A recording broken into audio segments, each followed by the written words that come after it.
I'm Bret Alexander, and I'm the sound of Humboldt.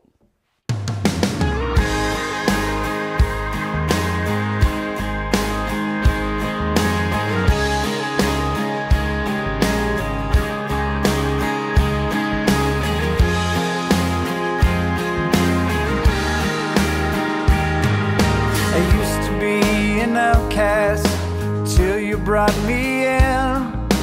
Used to be at odds with you, but now you call me friend, and I'm amazed. So we all know you, Mr. Alexander, as a super happy guy for those of us who are super close with you. Who you've been talking to?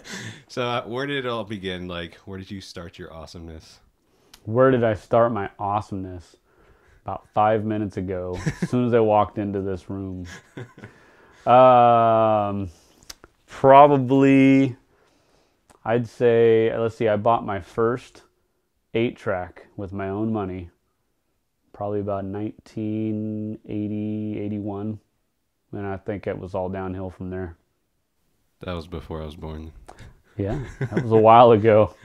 I was probably, it may have been even in 78, 79. I was only 5 or 6 years old, and I really wanted a Beach Boys. And I think it was either Beach Boys, Santa Ana Winds, or Poco Legend. Great albums. But yeah, that was on 8-track. And then how did that transition into you actually playing music? I actually didn't start playing music until probably more like 86, 87, 8th grade year, I think, when I was making the transition. Well, I was skateboarding a lot, and me and one of my best friends, he was learning guitar at the same time I was learning guitar. And that's when we first started right about that. I don't even know what sparked it. I think my dad gave me an acoustic and said, "Do you want to learn guitar?" Taught me a little blues riff, and I was like, wow, that was pretty cool. What else can I do with this? And then we just started learning everything we could learn, me and my friend. And did that, when did you start playing in church? When was that whole transition? Did you start out just playing blues and all that stuff? Or No, my first influences are probably a lot more top 40 stuff, just because that's what my mom and my dad listened to. You know, Bob Seger, Willie Nelson, Motown stuff, Four Tops, Temptations, all that kind of stuff. But when me and my friend first started playing guitar, it was all Metallica and Anthrax, Poison, Motley Crue, anything we can get our hands on that we considered rock.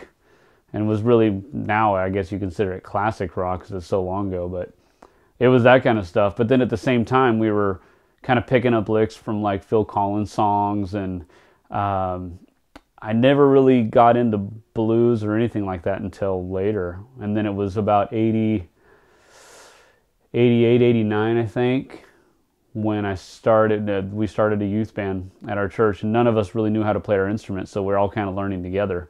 And then we basically took over the main church worship team at the time when we all got good enough to play in front of the church, and we weren't ready to throw up while we were playing in front of everybody. So did you get saved around the time when you were in the youth band or starting that whole thing? Or Before. Right before. It was the summer between 87, 88 and 89, I think. I've only been playing maybe a year and a half. And just really kind of noodling around, learning stuff, learning riffs. I don't think I knew one whole song ever. Mm-hmm. And then, they needed guitars for the youth band, and I was getting really involved with the youth group at the time. And then I started learning everything I could get my hands on. Mm-hmm. That's awesome. And when you started playing for the youth band and church and stuff, when was your first encounter? Like, when did you actually experience the presence of God in your playing? Like, those moments that you have where you're just like, wow, this is more than just playing guitar. This is like something much bigger. Like, when did you have one of those moments?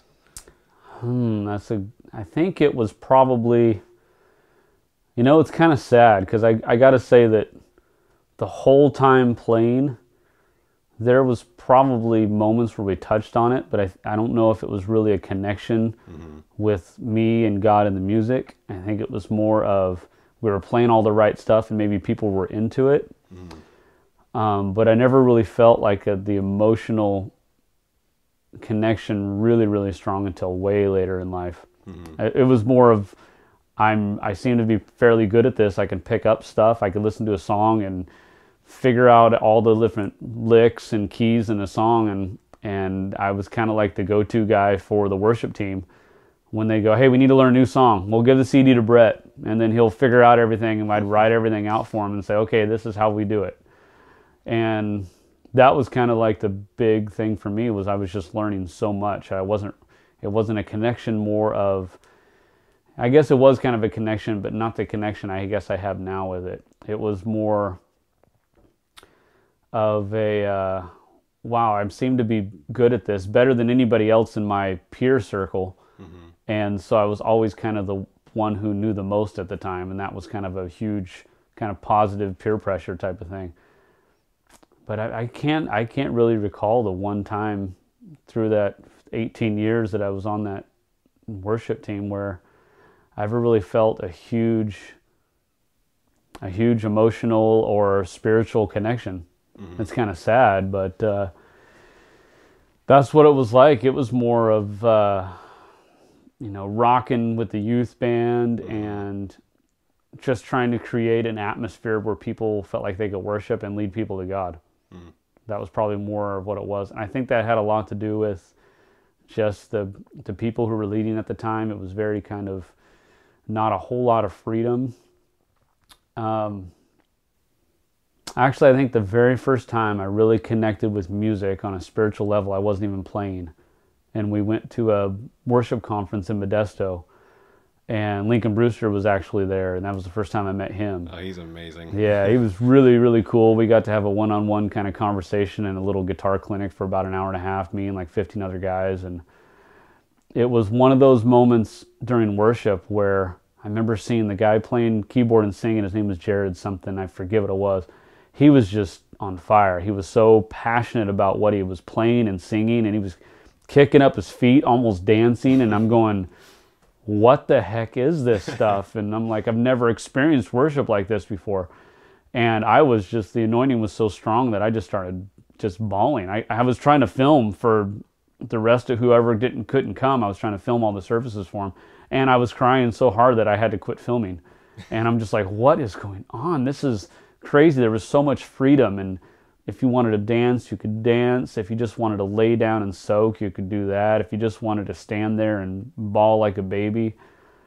And that was the first time where I saw real freedom in a worship service. And that was probably, it must have been, let's see, I think I'd already been married at least a good year. So maybe 94, roughly. 94, 95, somewhere around there. I can't remember if it was right about there. Interesting. And so being a Christian musician, some people have the issue of, okay, you play in church and then you also play in bars and stuff like that, and I've had that issue too. And how do you respond to something like that? Because I've definitely been asked that too, and because you play at blues jams and stuff like that with Jim Lawman, and how do you respond to stuff like that? Well, I've never actually been approached in any kind of negative way about it, which was actually kind of cool. Yeah. But, I mean, if I wanted to put any kind of spiritual backing to it, I mean, there should be no place that a Christian or a follower of Christ should be able to go. Jesus hung out with prostitutes and the nastiest people in his day. He didn't hang out with all the church leaders. And literally, if you really believe that you have something to share, then there should be no place that is off limits. I mean, even I have no idea what this is like, but even like a satanic church or a satanic gathering, if they invited you there, I don't know how I'd feel about that, but it should be a place where you'd be able to present the gospel at any given time. Now that's the spiritual right thing to say. For me, music is music. Whether it's being played in church, whether it's being played on the corner by a homeless person, whether you're in a blues jam, whether you're playing classical music at the college auditorium, music is music. To me, it's a universal language. I believe, this is my belief, is that God created music and music for everybody. I think some people try to kind of butcher that a little bit and make it for their own views, but there is no higher calling than making music for the love of worshiping the God that you serve.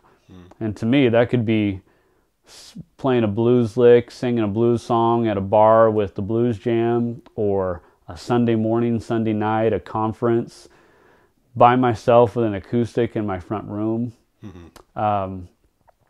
Music is music. Everybody has some kind of passion deep inside of them, and sometimes it takes their whole life to figure out what that passion's all about. For me, it's always been music. For other people, it could be art, dance, or work, the passion for work or anything like that. When you have that passion in there, you've got to express it. You've got to let it out. That's what you were made for. It's what you were born for. So there is no, for me, there is nothing ever to apologize for, no matter where I'm playing it at. But like I said, I've never really been approached with, wow, you're a Christian. Why do you play in that bar? You know, I have my convictions. I know what I believe. And actually, most of the people that I play with, they're like, hey, do you have any regular gigs? And I go, well, I play for a couple different churches with a couple different worship bands, and that's what I play 3 or 4 times a month. They're like, really? What's that like? And I go, it's great, you know, blah, blah, blah, blah. And it kind of opens up a conversation, a vein to talk about their views on God or their views in life, things like that. So it's opened up definitely conversations. Yeah, and which is awesome too, because you're not like putting it out there that you're a Christian, but you're being an example just by being you, because we all know that you're freaking awesome. So it's just like whenever people come around you can just tell that there's something different about you, and then it's cool because you're being that example, and then somebody's like, oh, hey, where else do you play? That's rad. And you mentioned playing for different churches and stuff, and do you ever get burnt out playing for different things, like different churches and all that? There's always a point where you're at a burnt out point. For the first 18 years of, I guess you could say, my Christian life, after I pretty much gave my heart to God, I played for one church and one church only. I think I did a couple things with some friends who had other bands every now and then, but it was pretty much that, and that was kind of almost like there wasn't a whole lot of freedom there, in my opinion. Maybe other people felt differently. I loved everybody I played with. I loved my church at the time, but I always knew there was something more to that. There had to be some kind of freedom to that. Now, during that time, I got burnt out many a times, and I had to find some way to break that. So I was always trying to find new ways to go. But at the time, too, the church kind of looked down on secular music or anything outside of Christian top 40 pop or whatever it was. So I kind of had to almost do it in secret in a way, and it almost made you feel like you were guilty. But nowadays, I think there's a lot more openness to different styles, and so yes, you can get burnt out playing the same riffs over and over again.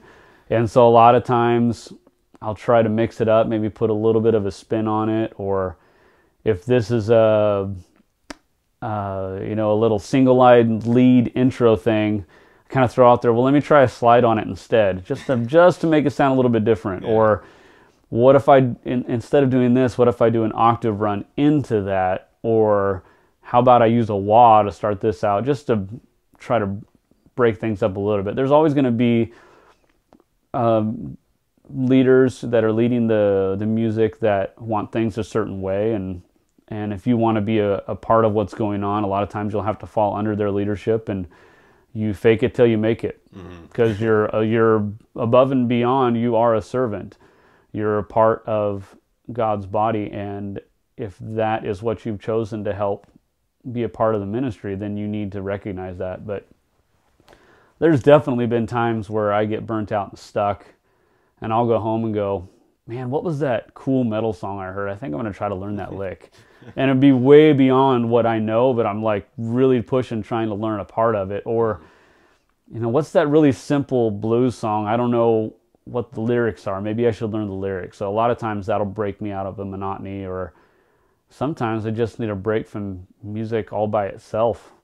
And having a family, that's pretty easy to do because you can't always just sit down and plug everything in and blare at the, turn everything to 11 and go because, you're like, okay, we got homework, we got this, we got laundry, we got blah, blah, blah. So there's never really a break with that. That's called life. Yeah. So sometimes life can break up the burnt outness and monotony of if you get stuck somewhere with music. Mm-hmm.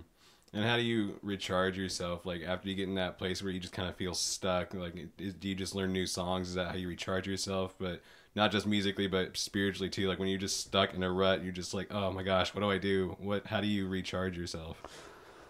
That's a good question. Oh yeah. I'd say, well, sometimes it's just breaking down and going to the source and go, I have no idea what's going on, God.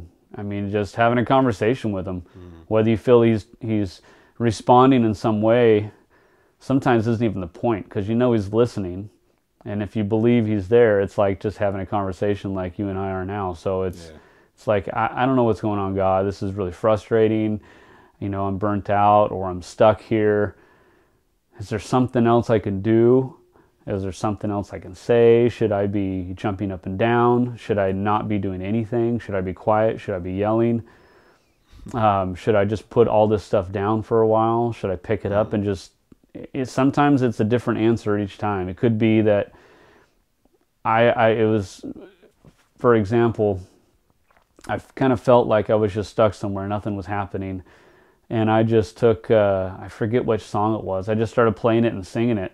And I didn't know the song very well. Mm-hmm. And it was a very simple melody and chord structure. And I just had this crazy moment where I just played for 5 or 10 minutes and I just felt just God come all over me and it broke whatever it was. And it wasn't anything new I was really learning. Mm-hmm. It was stuff I'd heard before. Other times I've just heard a song and I was, feeling down and I heard this song and I'm like, oh my gosh, I never really liked this song before, but it just broke something in my spirit and I was fine after that. So for me, the spiritual element is very strong in that. I think as humans, we try to do everything ourselves. We try to get out of that rut. We try to break out of the being burnt out feeling by ourselves.